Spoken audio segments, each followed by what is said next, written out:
that you are taking with you from this case? Um, Yuval, it was very impressive work. I really liked it. Thank you so much. Uh, my question is that if I was, I started from somewhere else and I couldn't get this result. It was very interesting. Um, I want to know why you just follow Alliance, yes? Just follow UTA and didn't do anything, didn't do techniques actually.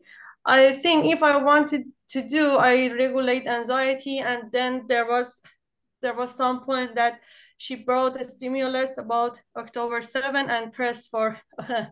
stimulus, and then character defense raise up and work on character defense.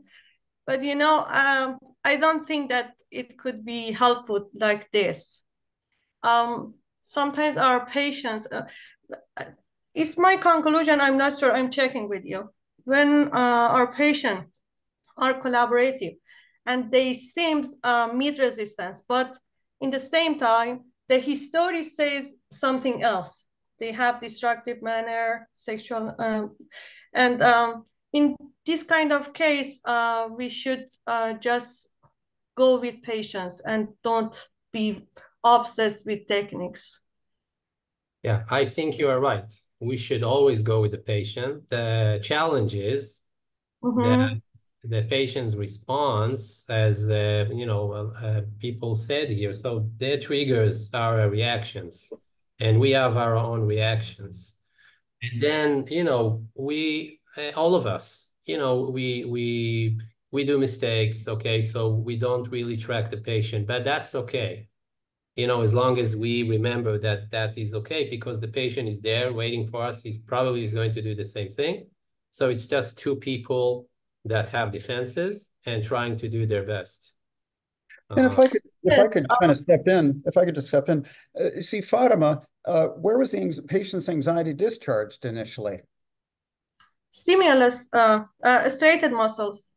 Yeah. Exactly. So her anxiety needed no regulation, She talked about that. Just yes. right? So if someone's anxiety is the striated muscles, it's already regulated. You don't need to regulate it. Mhm, mhm. Right. And Maybe. Sorry. so, right. So it actually didn't need to be regulated. So that's the first step. So he already saw it was a striated, so it didn't need to be regulated. Then he, then he actually did quite a bit of pressure. Mhm, There are a lot of pressures, right? A pressure to a problem that she'd like to work on, a problem she'd like to explore, pressure to will to look at a problem, pressure to task. Yes, shall we look at this? Pressure to positive goal. What can we do here so this could be positive for you? So there were a lot of pressures that were designed to build this conscious alliance. And then he did a lot of triangle of conflict work, helping the patient see repeatedly the triangle of conflict, how these defenses create, and he identified defenses, he clarified price of defenses, and then he helped her see how when feelings rose, she got anxious, she used defenses, and defenses created her presenting problems. All of that was designed really to get consensus on causality. Then, once they could agree on causality, then they worked on the second part of the conscious therapeutic alliance and got clear about the test. So would it make sense to look at these feelings so you wouldn't have to use these defenses that are hurting you? And he helped her, and he did some pressures to how the defenses hurt her. And then when she could experience how defenses hurt her, that helped to turn her against the defenses so that she could join him in the task. So I think the thing that's important is that it could seem like there were no techniques, but it was full of pressure to problem, pressure to will, pressure to task, pressure to collaboration, pressure to positive goal, defense identification, defense clarification, so they get consensus on causality and then consensus on the task so that it became clear what we're going to do and why we're going to do it. Yeah. And with that in mind, yes, he was dealing with their character defenses a little bit here and there, but only insofar to get a consensus on the triangle of conflict so that they really would understand what they're doing and why they're doing it. yeah. yeah. Yeah, so that's very important. So when we think about character defense, so sometimes we, okay, so I'm going to, like we talked here, so I'm going to handle this character defense. But if you don't have an alliance, you can't do that. Exactly. Yeah. Unless you have a really high resistant patient. So the way to have an alliance is to do the resistance identification, clarifications, and that's the only way you can have an alliance. But that's not the case. Okay, so it really is case specific. Is very important to remember, right? Yeah. So it's a very good question. Very good point.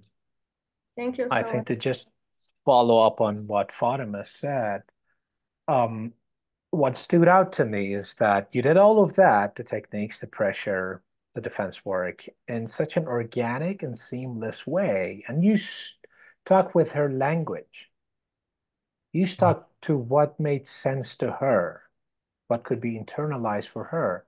That's why maybe it didn't stand out to us in terms of those, technical languages we usually talk about. To Yeah. me, that was something that was quite outstanding in the way you did it. It was so seamless. That's why it didn't stand out to Fatima, and she couldn't pick up on that. And I think it speaks to how artful we do therapy. It doesn't, stand out. No particular thing stands out when you're doing it. It's just a part of a fabric of the whole thing. And that's what I saw today you did. And which speaks to how much you think you were attuned to the client. I think without that kind of attunement, it's not easy to do it. Well, you can do it. Yeah, we can't. Can't. Well, I think it also speaks, to the importance that it's in a way it's easy when we learn to see defenses. We get pretty excited. Oh, I saw that defense. I saw that one. I saw that one. Right. Oh, now I knew how to talk about defenses. But then you become kind of a hunter going after prey, and you're kind of excited. And we forget, wait a second, if I'm focusing only on defenses, the patient's going to experience me as a superego. If I focus only on defenses, I'm losing sight of the fact this patient is always in conflict. So if we forget the patient's in conflict and we focus only on defenses, yeah, they're going to experience this as superego and we'll get a misalliance. So it's always having to, how do we help that patient begin to see her conflict in her? I really appreciated that too, exactly what you just said, John, and what everybody else is saying. That what I learned from you today was that I focus and not to focus on one data point. That you, when I heard my tendency is what to be the hunter. So I would have been more like, oh, the anger and the sexuality fused, and oh, this is fragility because she's turning this anger back on herself with repression, and I mean, yeah, I am seeing some of these things, but oh, she's fragile because she's um you know signing up to be beaten up with sexuality. And I wouldn't have seen the patient in front of me. Like, you saw everything. You weren't just focusing on one data point and then going, you were helping her to go to her highest capacity, not her lowest, because you were seeing, not just focusing on the one data point. That's the mistake as a more beginning ISTDP therapist or moderate ISTDP therapist that I am. You were like, you were seeing the patient in front of you with their strengths, and you were just seeing the striated muscles. So you didn't have to, I was missing some of that because I was being the hunter, just like going for the pathology. And when I was assessing it. And so I really learned today from you a huge thing. I'm having a corrective emotional experience as a therapist because I really learned, oh, wow, I wouldn't have been paying attention to the strengths of her highest capacity, of the striated muscle anxiety, and that she was really collaborating, letting you in. I mean, I saw those things, but I was focusing more on the pathology, and that is not going to work. So I really loved how you did all of that. It was very cool, even in the opening, where many of you could see the patient was detaching, right? And you think, oh, it's a big problem. I was thinking, oh, thank God. Since she's detaching, we know she's in isolation of affect. We know that her ability to use defenses is strong. We don't have to worry about her anxiety. We don't have to worry about her regressing in session. Okay, we've got to, it's like, oh, she's an isolation affect. Okay, she's got a lot of capacity. Okay, we're good here, right?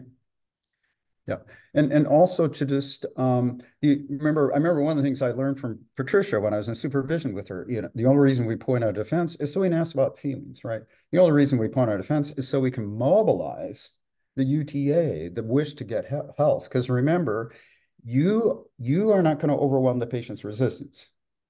It's the patient's wish to get well that's going to overwhelm her resistance. So we have to be thinking, okay, we see resistance, but what can we do to mobilize that internal wish to get well so that force in the patient will overwhelm resistance?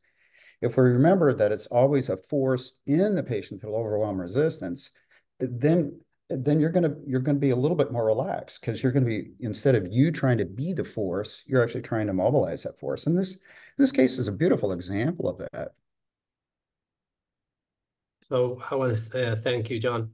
It's a pleasure, presenting with you. It's an honor. So I really humble for that, and thank you all for your Well, support. thank you for showing such a beautiful case. Really, yeah, beautiful. Thank you. Wonderful.